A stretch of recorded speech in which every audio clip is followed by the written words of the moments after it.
सद्विचार में आगे के भाग में हम पढ़ाने जा रहे हैं, इस पर ध्यान देंगे।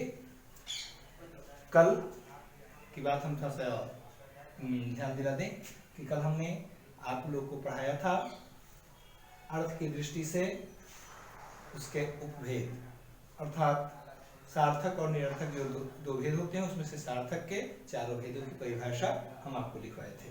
आज हम आपको रूपांतर की दृष्टि से जो शब्द होते हैं कि भेद, उनके परिभाषाएं भी लिखवा देंगे और आगे प्रयोग की दृष्टि से जो आगे और भी हैं उन सारी चीजों की जानकारी आज हम आपके सामने प्रस्तुत करेंगे।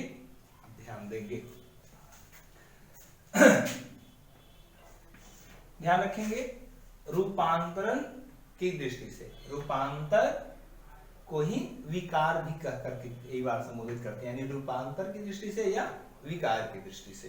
तो आप अभी जो पढ़ने जा रहे हैं वो रूपांतर की दृष्टि से। शब्द के दो भेद, फिर से ध्यान देंगे। रूपांतर की दृष्टि से शब्द के दो भेद, और वो हैं पहला विकारी और दूसरा अविकारी। तो हम उसमें से एक अभी हम लिखने जा रहे हैं, उसकी परिभाषा वो है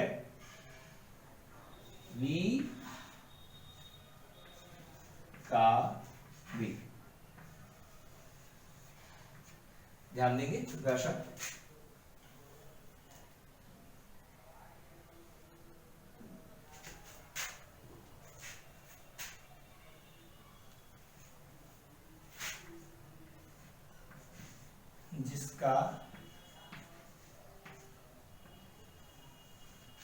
जिसका रूप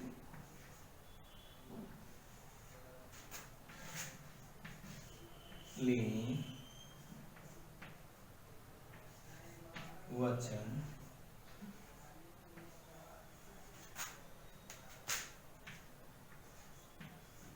पुरुष अथवा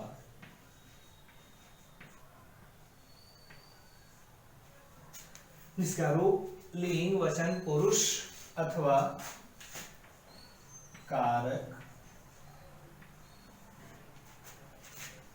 के अनुसार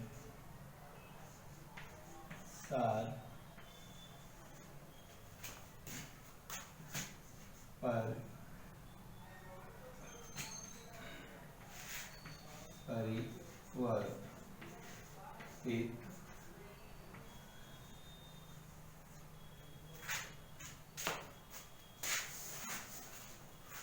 अनुसार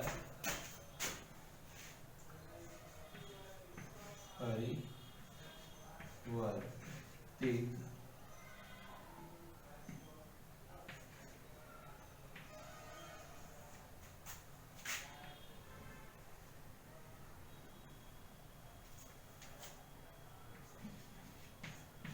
होता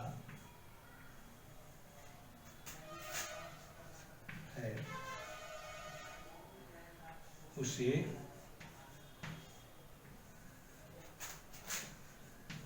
विकारी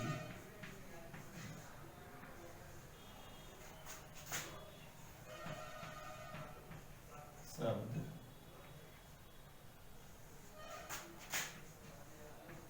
कहते हैं।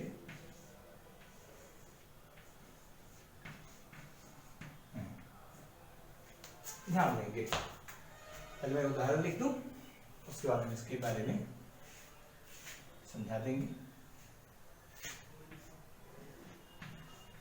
जैसे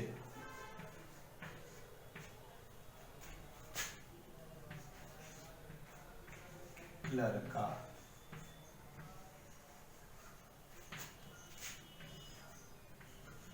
वह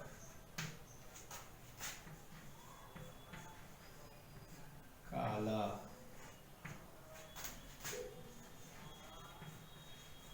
खाना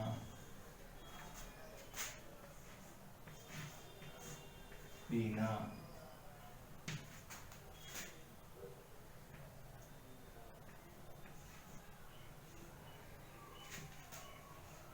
हो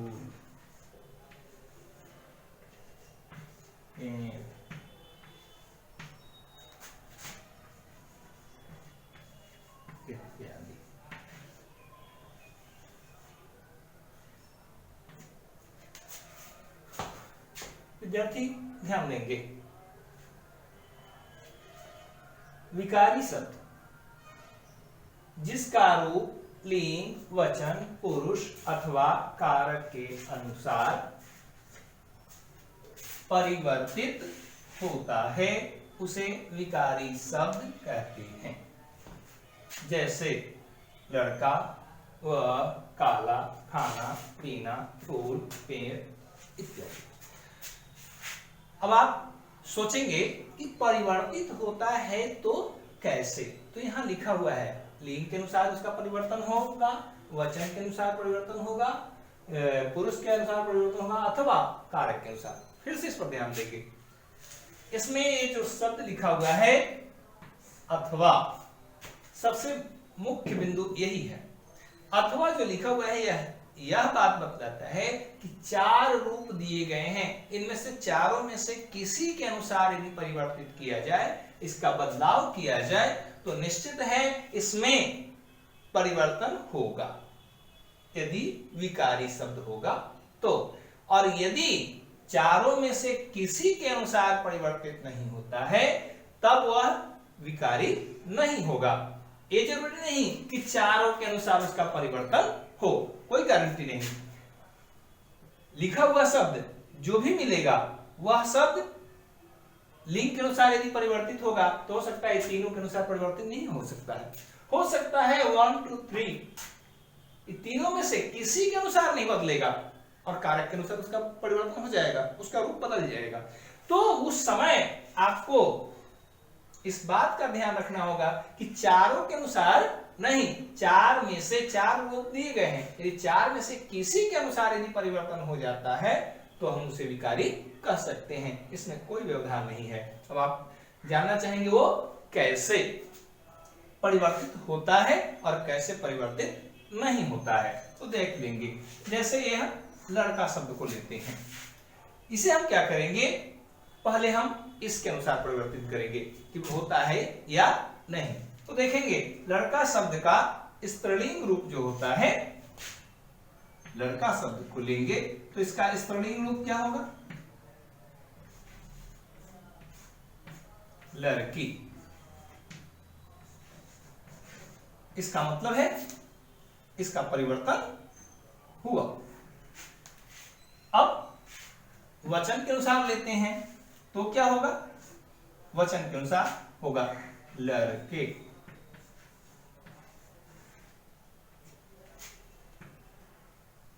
अब देखें पुरुष के अनुसार परिवर्तन करना चाहते हैं तो याद रखें इसके लिए इसकी परिभाषा ध्यान देनी होगी। पुरुष के अनुसार परिवर्तन के लिए क्या कहता है कि, तो पहले आपका परिभाषा जो आप आगे पढ़ेंगे, जिसके बोलने, सुनने अथवा किसी के अनुसार परिवर्तन, जिस संज्ञा अथवा सर्वनाम पद से बोलने, सुनने अथवा किसी के बारे में चर्चा करने का बोध होता है उसे पुरुष कहते हैं। तो इस लड़के को इन तीनों स्थानों पर रखकर देखेंगे और इसके अनुसार आप आगे पढ़ेंगे। इसके तीन भेद होते हैं, प्रथम पुरुष, मध्यम पुरुष और उत्तम पुरुष। प्रथम पुरुष को अन्य पुरुष भी कहते हैं। तो उसके अनुसार यह लड़का से वाक्य बनाकर देखेंगे कि बनता है तो क्या होगा। जैसे लड़का शब्द को ले लें और ये परिवर्तन करके देखें। लड़का शब्द से वाक्य बनाते हैं, लड़का फल खाता है। जैसे लड़का फल खाता है।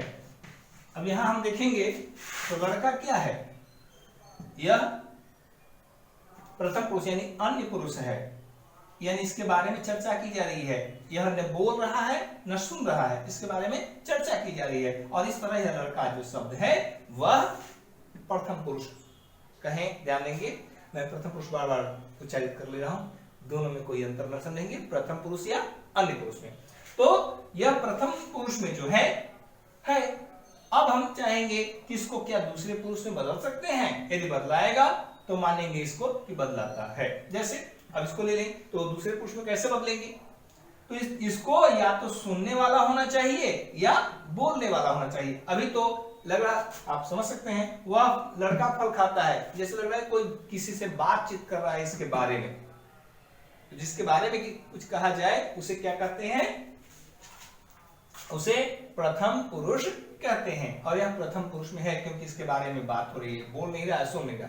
तो कैसे बोलने या सुनने वाला बना दे, तो देखो लिख देते हैं, यदि हम इस वाक्य को इस रूप में परिवर्तित कर दें कि हे लड़का हे लड़का फल खाओ। यदि हम वाक्य बनाते हैं लड़का शब्द से कि हे लड़का फल खाओ, हे लड़का दूध पियो, तो उस समय यही लड़का को हम सुनने वाला बना देते हैं। यह सुनने वाला बन गया क्योंकि इसको सुना रहे, इसे कह रहे हैं कि तुम फल खाओ। और इस तरह यह कौन, सुनने वाले को मध्यम पुरुष कहते हैं। प्रथम पुरुष में था और सुनने के कारण यह मध्यम पुरुष में बदल गया, अर्थात इसका परिवर्तन हुआ। क्या उत्तम पुरुष में भी होगा तो यह बोलने वाला नहीं बन पाता है, इसलिए हम इसको यहां पर कुछ नहीं कर सकते हैं। तो इस तरह कोई जरूरी नहीं कि परिवर्तन हो। अभी तो हम इसमें परिवर्तन दिखला भी दिए, लेकिन बहुत सारे ऐसे शब्द मिलेंगे जिसका परिवर्तन होगा ही नहीं होगा। तो नहीं होगा तो भी और होगा तो भी, यदि किसी एक के अनुसार, अभी इस लड़के शब्द को लिए कि लड़का शब्द का स्त्रीलिंग रूप लड़की होता है, और इसके बाद हम परिवर्तन किसी और के अनुसार नहीं होगा, नहीं होता, तब क्या करते, तो भी हम इसे विकारी शब्द ही मानते। उसका भी उदाहरण देंगे। अगला कहता है कारक के अनुसार। ध्यान दीजिएगा, कारक के अनुसार भी इसका परिवर्तन होगा। अभी देखिए, लड़का फल खाता है, जब कारक पढ़ेंगे तो उसमें आएगा कि कारक भेद, तो उसके हिसाब से यह कर्ता कारक है। काम करने वाले को कर्ता कारक कहते हैं, और यह लड़का जो शब्द है यह काम कर रहा है, क्या, फल खाने का, इसलिए ये लड़का जो शब्द हुआ वह कर्ता कारक हो गया। और इसी को चाहें तो हम कर्म कारक में भी बदल सकते हैं, जैसे वह लड़का को पीटता है। अभी देखिए, यही लड़का जो शब्द है इसमें को लग गया, अर्थात कर्म कारक बन गया, तो इसमें विभक्ति जुड़ गई और ये अभी कर्ता कारक था, अभी हम इसको दूसरे स्थान पर रखे तो ये कर्म कारक में परिवर्तित हो गया। और इस तरह इसका बदलाव चारों के अनुसार हो गया। तो हम कह सकते हैं कि यह लड़का जो शब्द है यह विकारी है। लेकिन यदि हम कुछ और भी है जिसका लेंगे तो परिवर्तन नहीं भी होगा। अब उदाहरण के लिए लीजिए,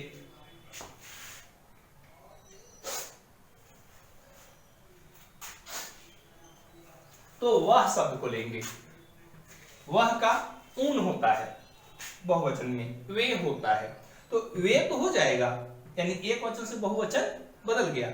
लेकिन अब जो स्त्रीलिंग है कि पुल्लिंग है तो हम नहीं कह सकते, क्योंकि वह खाता है या वह खाती है। लड़के के लिए भी यही और लड़की के लिए भी यही, यानी स्त्रीलिंग और पुल्लिंग दोनों के लिए इसी एक ही शब्द का प्रयोग किया जाता है। इस तरह लिंग के अनुसार इसका परिवर्तन नहीं हुआ, वचन के अनुसार हुआ लेकिन लिंग के अनुसार इसका परिवर्तन नहीं हुआ। अब पुरुष के अनुसार परिवर्तन करें तो पुरुष के अनुसार भी देखें, यह प्रथम पुरुष में है, इसको दूसरे पुरुष में हम कैसे बदल सकते हैं। और कारक के अनुसार देखें तो कारक के अनुसार बदलता है, वह खाता है, यह कर्ता कारक में आता है, वह का दूसरा रूप होता है उस, तो उसने खाना खाया, कर्ता कारक हो गया, बाद में बदलता है तो वह कर्म कारक इत्यादि इत्यादि में बदलते चला जाता है। तो कोई जरूरी नहीं है कि ये बदले ही। अब इसकी काला शब्द को लें तो इसका वचन और लिंग के अनुसार परिवर्तन होता है, जबकि पुरुष और कारक के अनुसार इसका कोई परिवर्तन होता ही नहीं, क्योंकि नहीं बोलता है, न सुनता है, न इसकी चर्चा की जाती है, और इस तरह यह कुछ भी नहीं करता, तो पुरुष के अनुसार ही परिवर्तन नहीं होगा। कारक के अनुसार इसमें कोई विभक्ति जुड़ती ही नहीं है, क्योंकि किसी स्थान पर है ही नहीं, तो इसको भी खाना क्रिया को ले तो यह भी वचन और लिंग के अनुसार ही सिर्फ बदलता है और किसी के अनुसार नहीं बदलता है। तो क्या करेंगे, पुरुष के अनुसार जो कहेंगे तो भी नहीं बदलता है, इसलिए हम क्या इसको अविकारी मान लें, नहीं, क्योंकि इसको भी विकारी मानेंगे, क्योंकि आपको पहले ही बता दिया गया है चार जो दिए हुए हैं, चार में से किसी एक के अनुसार भी परिवर्तन हो तो हम उसे क्या कहेंगे, विकारी, और यदि परिवर्तन न हो तब हम उसे अविकारी कहेंगे। इसमें कुछ करना नहीं है, देखिए यही परिभाषा सेम टू सेम रहेगा और परिवर्तन हम कर लेते हैं। देखिए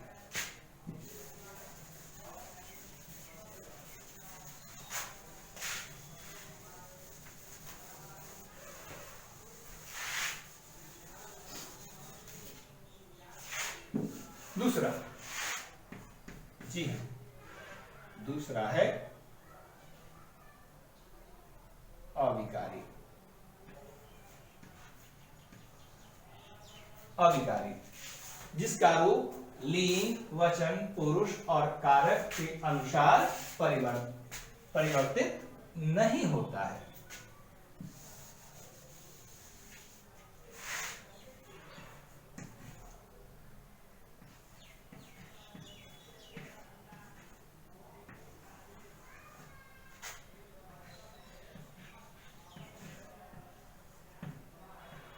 बस इस नहीं शब्द को याद कर लेंगे, हाँ और नहीं, बाकी सब कुछ वही। ध्यान देंगे, अविकारी जिसका रूप लिंग, वचन, पुरुष अथवा कारक के अनुसार परिवर्तित नहीं होता है उसे अविकारी शब्द कहते हैं। जैसे मान यहां देखेंगे,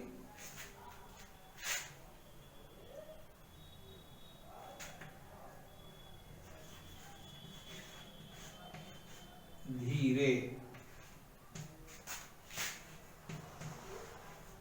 बहुत,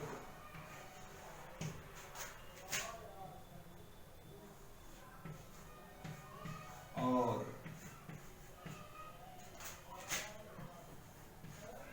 अथवा,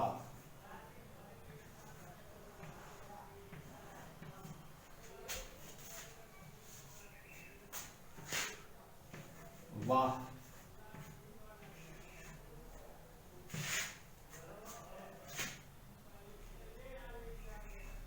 या इत्यादि।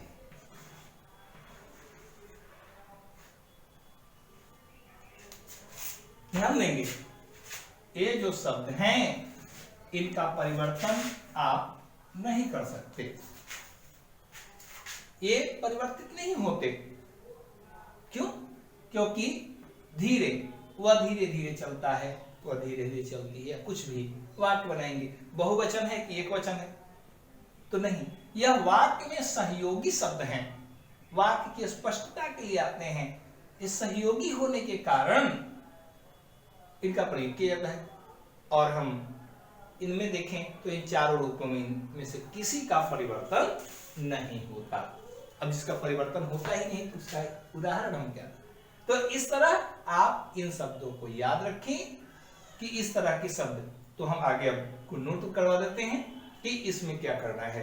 ध्यान देंगे, ये भी शब्द जो आए तो इनमें से चारों पर इन्हें परख कर देखेंगे। जैसे वाक्य बनाएंगे तो पता चल जाएगा, वह धीरे चलता है, वे लोग धीरे चलते हैं, वे लोग धीरे धीरे खाते हैं, कुछ भी।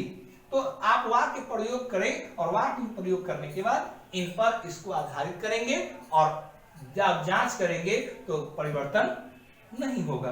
और यदि होता है, जो शब्द भी हो, ये हो या और भी हो, तो जब तक परिवर्तन नहीं होगा तब तक हम उसे विकारी नहीं कहेंगे। और यदि परिवर्तन हो जाता है तो विकारी कह लेंगे, नहीं परिवर्तन होगा तो विकारी नहीं कहेंगे। इस तरह हम इसको स्पष्ट करेंगे। इसके लिए जांच का सिर्फ यही चार माध्यम है, और जिस तरह से हमने जांच करके अभी बताया उसी तरफ से करेंगे। हाँ, आपको आपकी सहायता के लिए मैं बता दूं, इसे नोट कर लेंगे।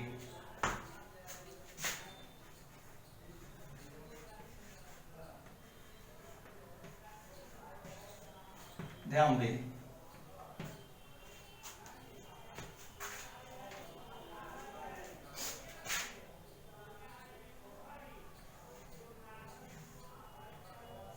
विकारी शब्द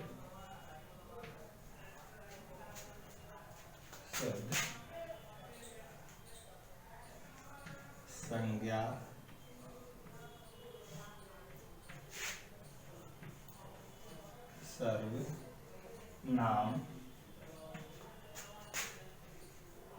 विशेषण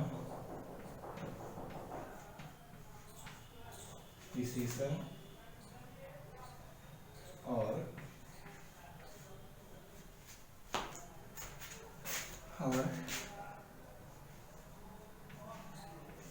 क्रिया के अंतर्गत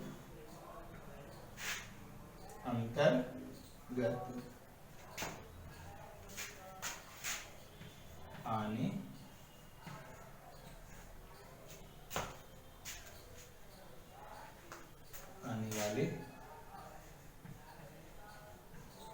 वाले शब्द होते हैं। इसको ऐसे भी कर सकते हैं कि संज्ञा सर्वनाम विशेषण और क्रिया के अंतर्गत आने वाले शब्द विकारी होते हैं। हम चाहेंगे वैसे ही लिख लें, आपको याद करने में वैसे ही ज्यादा सुविधा होगी। आने वाले शब्द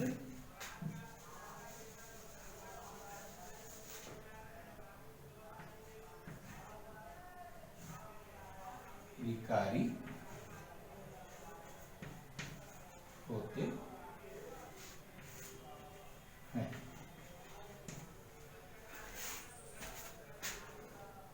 दूसरा,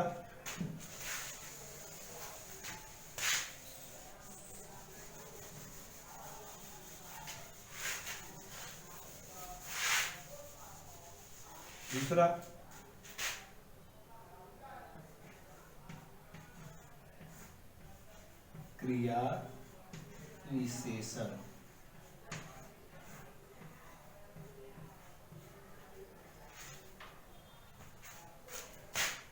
क्रिया विशेषण संबंध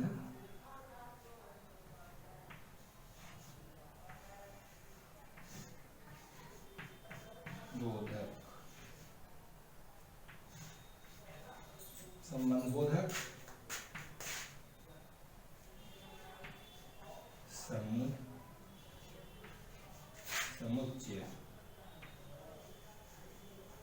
समुच्चय बोधक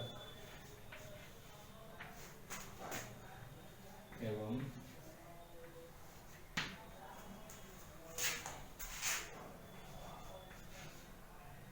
विस्मयादि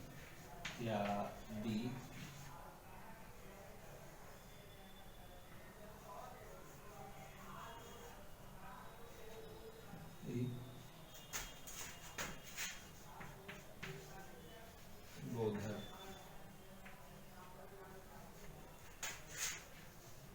के अंतर्गत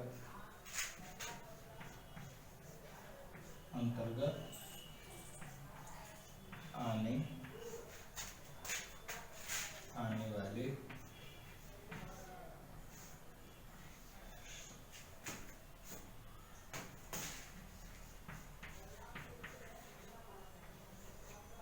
शब्द अविकारी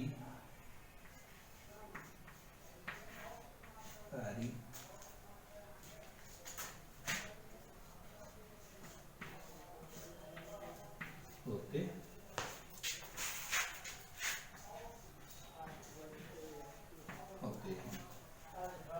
इसके अंतर्गत जो भी आएंगे शब्द वो विकारी और विकारी, जैसे संज्ञा सर्वनाम क्रिया और विशेषण और क्रिया के अंतर्गत जो भी शब्द आएंगे वो क्या होंगे, वे विकारी होंगे। और जो इनके अंतर्गत आने वाले क्रिया विशेषण हैं, संबंध बोधक हैं, समुच्चय बोधक हैं अथवा विस्मयादि बोधक हैं, इनमें से किसी के अंतर्गत यदि कोई शब्द आएंगे तो वो अविकारी होंगे। इस बात का ध्यान रखेंगे और इसी से चुन करके आप इसमें जांच कर लेंगे। अगली जो है प्रयोग की दृष्टि से उसे आप हमको बता दें। प्रयोग की दृष्टि से जो 8वें जो भी हम लिखे थे, इसमें संज्ञा से लेकर के विस्मयादि बोधक तक के शब्द प्रयोग के अंतर्गत आते हैं, जिसकी चर्चा हम विषय के अनुरूप जो पुस्तकों में दी गई है उसके अनुसार क्रमबद्धतापूर्वक चर्चा की जाएगी। उसका विशेष रूप से, क्योंकि उसकी इसी के अंतर्गत चर्चा नहीं, उसको पार्ट बाय पार्ट पाठ के अनुसार विभाजित किया गया है और उसी के अनुसार आपको इसकी जानकारी दी जाएगी। इसी के साथ आज का यह भाग आपको समाप्त होता है। फिर मिलेंगे, तब तक के लिए धन्यवाद।